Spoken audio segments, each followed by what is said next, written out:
Hola, bienvenidos a un nuevo programa de A Ciencia Cierta, el programa del doctor Daniel Estambulián. Soy la doctora Marité Rosanova y hoy tengo el gusto de presentarles a una excelente invitada, la doctora Silvia González Ayala, infectóloga pediatra. Lamentablemente las coberturas de vacunación en nuestro país cayeron drásticamente y queremos discutir con ella por qué son importantes las vacunas. Hola Silvia, ¿cómo estás? Muchísimas gracias. Primera vez acá en A Ciencia Cierta. Así es. Buenas tardes, Marité. Bueno, muchas gracias. Un gusto poder compartir esta actividad. Yo estoy muy preocupada y supongo que vos también por esto que está pasando con las vacunas, ¿no es cierto? ¿Por qué pensás que cayeron drásticamente las coberturas de vacunación? Considero que las razones son varias. En primer lugar, lo que atañe a nosotros, los médicos, con respecto al control del calendario nacional de vacunación en cada paciente, en cada consulta. Bien, eso es fundamental. Esto es algo que no se está haciendo porque conocemos la realidad asistencial con la presión del tiempo de consulta. Ese es un aspecto. Otro es lo que tiene que ver con la educación para la salud, fundamentalmente promoción y prevención, que es una asignatura pendiente, es una gran deuda social que tenemos en el país. Otro es que los padres jóvenes, estamos hablando de los sub-50, no tienen concepto del riesgo que significan las enfermedades prevenibles por vacunación. Es decir, no saben lo que es el sarampión, la tos convulsa, ni hablar la poliomielitis. Entonces, como no está la percepción de riesgo, lo que habitualmente plantean es, ¿para qué lo voy a vacunar si no hay? Entonces, esto hay que trabajarlo con paciencia, con empatía, en el mano a mano y explicarles claramente, no hay porque usted y millones como usted han sido vacunados. Claro, y el problema es que estamos viendo la reemergencia de enfermedades que creíamos olvidadas, como por ejemplo sarampión, coqueluche. Lo peor de todo, Marité, es que son enfermedades olvidadas, porque las nuevas promociones de colegas, hablamos de finales de los 90 para acá, no han tenido oportunidad de ver un paciente con sarampión. No tienen dimensión de la intensidad de las epidemias que tuvimos en los 70, los 80 y hasta los 90, porque la última epidemia fue en el 97 de sarampión, pero bueno, han pasado décadas. Lo mismo pasa con tos convulsa. Que hemos tenido gravísimo pico de tos convulsa. Y sí, habíamos tenido la última epidemia muy intensa, 2011, y ahora la de 2025, que haya que lamentar más de 10 muertos en nuestro país por tos convulsa es muy triste, es muy grave, porque es una enfermedad evitable. Totalmente, y ver pacientes en terapia intensiva, lactantes en terapia intensiva, no vacunados por tos convulsa. Y lo que es peor, tampoco vacunada la mamá. Exacto. Porque en el menor de 6 meses la protección es conferida por la vacunación de la gestante. Y bueno, y los que han fallecido no tuvieron. Si tenían edad de vacunación, no habían, es decir, a partir de los 2 meses de vida, no habían recibido dosis de vacuna y sus mamás tampoco habían sido vacunados en el embarazo. Porque la embarazada en general consulta y tal vez fue una oportunidad perdida también, como vos empezaste la charla, ¿no? Ahora que empieza el colegio, que empezamos la edad escolar, vamos a empezar con el chiquito, digamos que ingresa al primer grado. Sí, en realidad ingresa a la última salita del jardín. Exacto, porque es a los 5. Porque es a los 5 años. Allí es fundamental revisar el cumplimiento del calendario para iniciar o completar esquemas y poniéndonos en la situación de excelencia que ese niño de 5 años tenga el calendario de vacunación completo, le corresponden las vacunas del ingreso escolar, que es la segunda dosis y última de la vacuna triple viral para la prevención de sarampión, rubiola, paperas, la única dosis que va a recibir de vacuna triple bacteriana con componente pertussis de células enteras, o sea, la DPT, y la última dosis de la vacuna antipoliomielítica trivalente inactivada, que es la vacuna Salk. Bien. Y esto es muy importante que lo tenga porque justamente frente a los brotes que tuvimos de sarampión, de coqueluche, etcétera, la prevención también está en el colegio porque están hacinados y tienen muchas posibilidades de la transmisión interpersonal. Y la no vacunación pone en riesgo a los demás, que puede haber niños con algún tipo de inmunocompromiso. En el caso de Provincia de Buenos Aires, en el mes de septiembre, se firmó un convenio entre el Ministerio de Salud y la Dirección General de Escuelas, que sería equivalente al Ministerio de Educación, reflotando, resucitando el programa de salud escolar, es decir, que un médico de salud pueda llegar a la escuela y controlar los certificados de vacunación, porque desde hace décadas que eso no se hace. Las familias entregan la constancia de vacunación, se guarda en un folio, en una carpeta, y nadie la controla, o sea que ese niño puede transcurrir toda su escolarización con calendario de vacunación incompleto. Y eso ha quedado muy claro, por ejemplo, con las epidemias de varicela que ha habido en escuelas secundarias, porque son chicos que recibieron la primera dosis de vacuna antivaricela y no recibieron la segunda. Y son enfermedades evitables. Totalmente, y eso es lo más grave. Y viste que también está resurgiendo mucho la tuberculosis. Ay Dios, sí. Es dantesco el panorama de tuberculosis. Y en la edad es transversal, afecta a todos los grupos de edad y todos los grupos sociales. Pero la carga de enfermedad en el niño, que muchas veces en la familia es el emergente, realmente es dramática. Es dramático. Y están llegando muy tarde con muerte de niños con tuberculosis, lo cual es inadmisible. Tenemos vacuna, ¿no es cierto? ¿Y esa vacuna cuándo se da y qué efectividad tiene? La vacuna se debe administrar al recién nacido, siempre y cuando pese más de 2 kilos. Esto es la norma, pero nosotros tenemos una realidad que son los bajos pesos al nacer.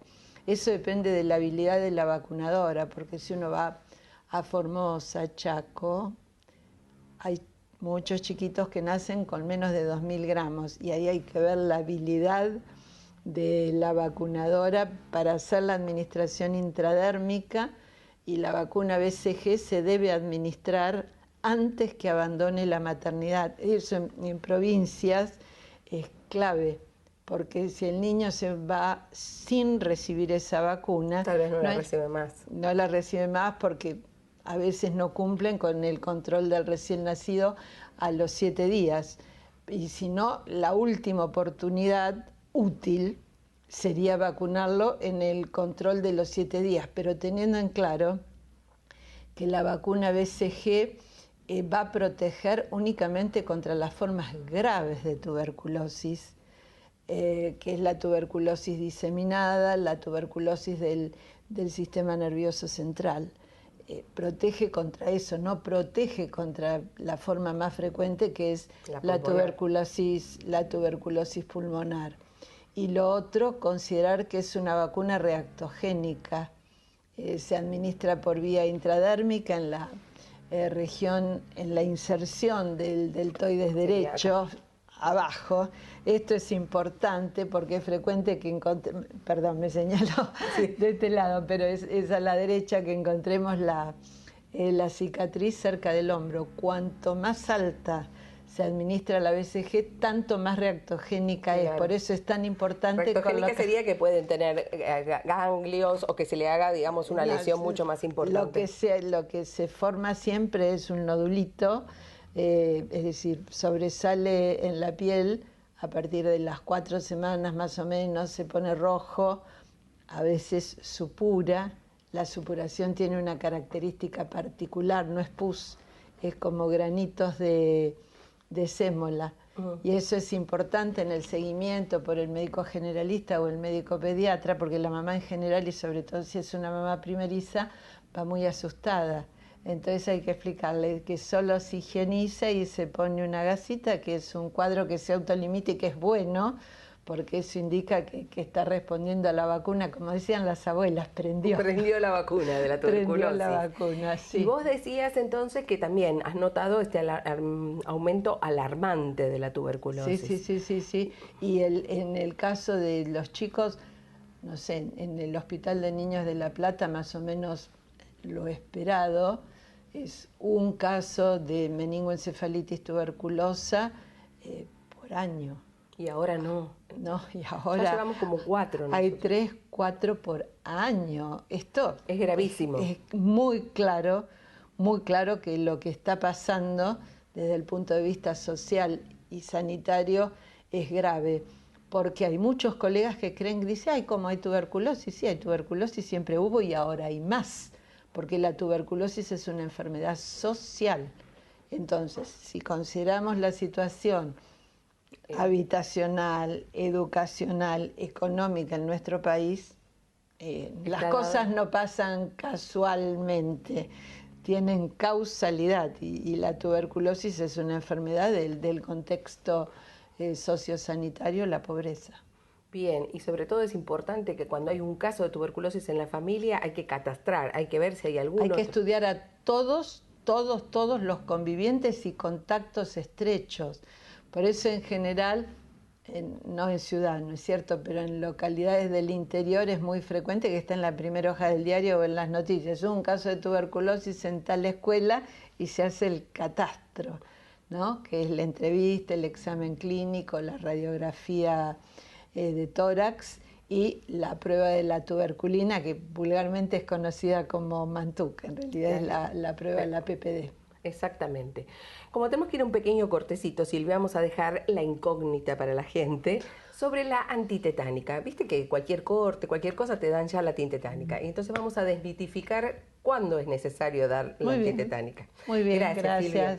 Hemos concluido este primer brillante bloque de A Ciencia Cierta. No nos abandonen, volvemos en un ratito más con más A Ciencia Cierta, el programa del doctor Daniel Stambulian.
Pacientes con destino medicina de viajero, favor de embarcar por consultorio 4.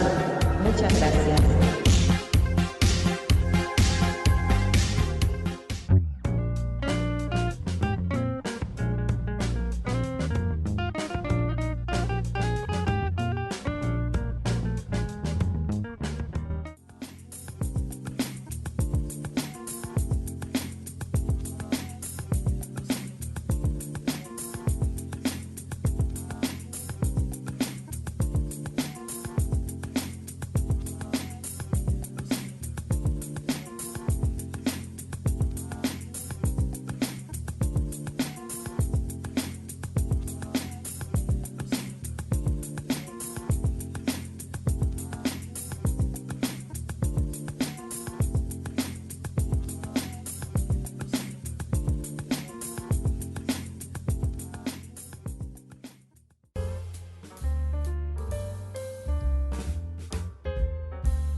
regresado en este segundo bloque de A Ciencia Cierta y seguimos con la doctora Silvia González Ayala y vacunas.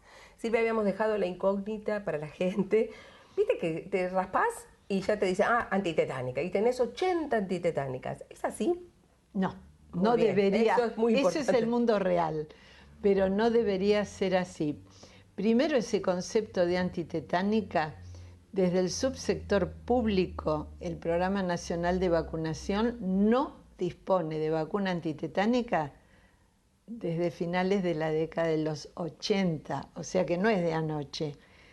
En la gente y en algunos colegas que no se han actualizado quedó el concepto de antitetánica. La vacuna que se debe utilizar es la vacuna doble. Perfecto. Doble adultos, difteria, tétanos. Es una vacuna que si la persona tiene el esquema completo, que para un adulto serían 2 dosis con 1 mes de intervalo entre cada una y la tercera dosis a los 6 meses o al año. Si tiene el esquema completo, está protegido durante 10 años. Durante 10 años. Por eso, perdóname, en el calendario te dicen refuerzo cada 10 años. Durante toda la vida. Exacto, y es difteria y tétanos. Es difteria y tétanos, es una vacuna para toda la vida. Bien. Entonces esto hay que mantenerlo. A lo que iba es que si la persona, transcurrieron 7, 8 años de la última dosis de vacuna, tiene una herida expuesta, anfractuosa, sucia, entonces allí se adelanta la dosis de refuerzo. Pero vos te referías a vacuna antitetánica, lo que es más grave, que ante una consulta por lesiones habitualmente mínimas, como puede ser una escoriación, el clásico me corté se me rompió la taza, el vaso, sí. No solo indican vacuna antitetánica, sino que indican gamma globulina y vacuna antitetánica. La gamma globulina antitetánica es un recurso crítico y tiene que tener un uso absolutamente racional. Ese es, en general, es el manejo por guardia. Exacto, que te dan las dos cosas como si fuera agua. Claro. Sí. Bueno, en eso es la actualización, ¿no? En las guardias debería estar la tabla con las indicaciones de cuándo doble más la profilaxis pasiva más la gamma globulina antitetánica, pero realmente hay un sobreuso. Y ojo, que cuando tiene sus consecuencias el sobreuso. A eso iba, el sobreuso, porque en el subsector privado hay disponible vacuna antitetánica. Entonces la persona, si tiene la prescripción, compra vacuna antitetánica. Y había otra cosa que por lo menos en provincia se corrigió, que es a los chicos, cada año que iban a la colonia de vacaciones en el verano le ponían la dosis actualizada de vacuna antitetánica. Eso en provincia no pasa más, pero pasó. La sobredosis, es decir, dosis sucesivas en intervalos cortos, puede generar reacciones adversas y algunas pueden ser importantes como agresión del sistema nervioso central. Entonces, tiene indicaciones precisas y el uso debe ser absolutamente limitado, de acuerdo a lo pautado. De acuerdo a lo que se necesita. Exacto. Muy bien, vamos a tocar otra vacuna que también es importante porque previene cáncer, que es importante, y lamentablemente también las coberturas son bajas, que es la vacuna del papiloma humano, HPV.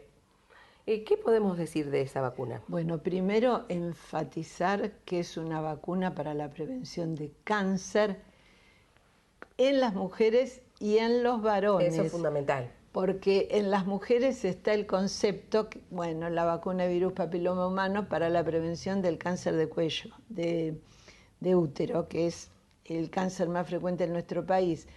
Pero lo que es poco conocido es que los varones también tienen cánceres producidos por virus papiloma humano, como es el ano genital, el orofaringeo, el de pene.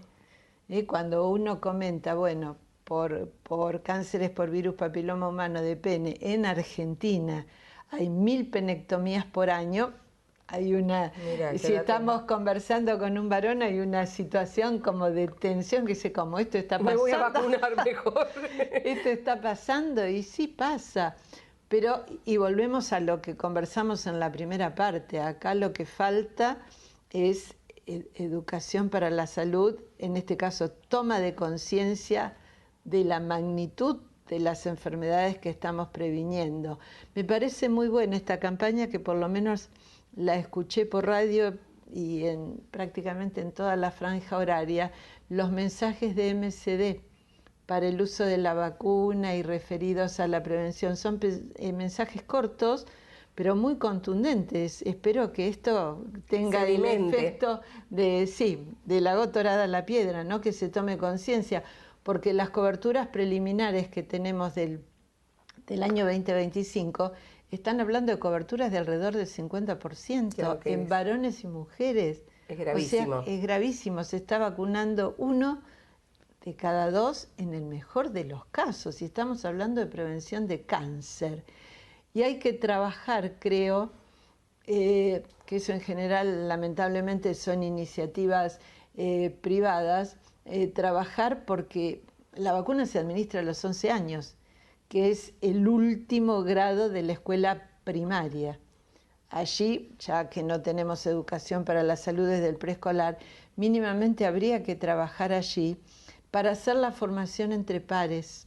Exacto. Buscar líderes y que sean los chicos que transmiten, porque convengamos que vacunar al adolescente es difícil, porque está la omnipotencia de a mí no me va a pasar o no me va a tocar, el miedo a la aguja, el dolor a la inyección, bueno, y que son escurridizos. Entonces hay que trabajar eso, y creo que la escuela, el club de fútbol, la sociedad de fomento, son lugares donde esto se podría hacer, y el mensaje entre pares no es el mismo que más entienden, digamos.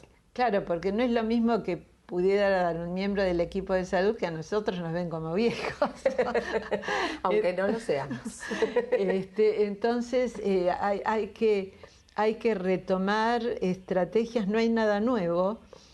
Bueno, salvo lo que se puede hacer por las redes, digamos, desde el punto de vista comunicacional, pero siempre el mano a mano creo que es lo más efectivo, porque permite sacar dudas instantáneamente, y ese cara a cara es muy útil. Perfecto. Entonces, fundamental vacunarse, las coberturas están muy bajas con el HPV y, como volvemos a reiterar, previene cáncer. Muy bien. ¿Y con las hepatitis? ¿Hay vacunas para las hepatitis? Para 2. Muy bien. Tenemos la vacuna para hepatitis B, que también es una de las vacunas, como hacíamos referencia a la BCG, que se administra al recién nacido, pero la vacuna de hepatitis B más rápido que la BCG, porque es una vacuna que se administra en sala de partos. Bien. La primera dosis. Y acá algo está pasando también, porque las coberturas con primeras dosis están alrededor del 80 y pico %, y debería ser 100%. Pero eso es un problema, digamos, institucional, ya no, organizativo institucional, porque no puede ser que se vayan de la maternidad y no tengan la hepatitis B. Que no tengan grave. La primera dosis, porque esa dosis es importante si esa mamá no fue estudiada para prevenir la transmisión del virus de la hepatitis B madre-hijo, porque ocurre en el canal del parto. Y después se completa el esquema de vacuna de hepatitis B a los 2, 4 y 6 meses, y la última dosis entre los 15 y 18 meses, y con eso quedaría el esquema completo. Y la otra vacuna que tenemos para prevención de hepatitis es la vacuna de hepatitis A. Es que la transmisión es distinta, porque el virus de la hepatitis A se transmite por manos sucias, agua o alimentos contaminados, es fecal oral. Tenemos la vacuna en el calendario nacional para todos los nacidos a partir del 1 de enero del 2004. Así que llevamos 22 años de esa vacuna. Exacto. Todavía podemos encontrar, hoy serían adultos jóvenes no vacunados. Ese adulto joven no vacunado tiene derecho a la vacuna y debe ser vacunado, porque está en la cohorte incluida en la vacunación desde el 1 de enero del 2004. De hepatitis A también se perdió el riesgo de enfermedad grave, porque la última gran epidemia la tuvimos del 2003 al 2005, donde tuvimos que lamentar muchos casos. Compartimos la experiencia en los hospitales pediátricos, de la insuficiencia hepática aguda por el virus de la hepatitis A, el trasplante.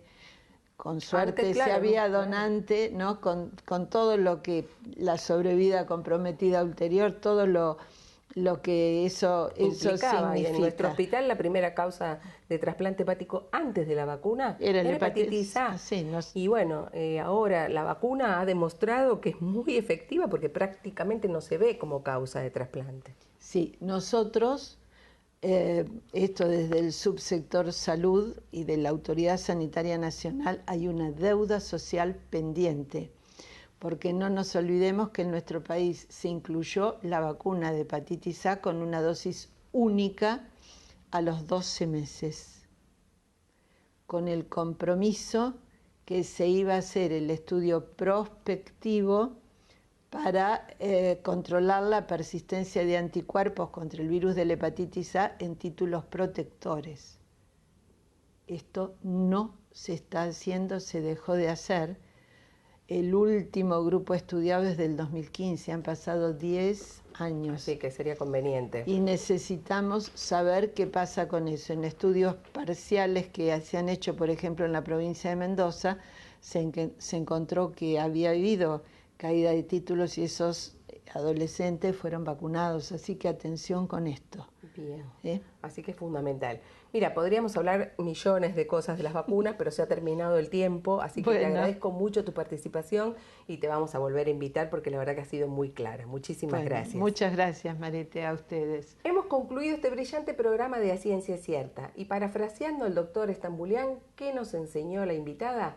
Que existen vacunas que son eficaces, seguras y obligatorias. Por favor, pongan al día su carnet de vacunas. Muchas gracias por acompañarnos. Será hasta un nuevo programa de A Ciencia Cierta.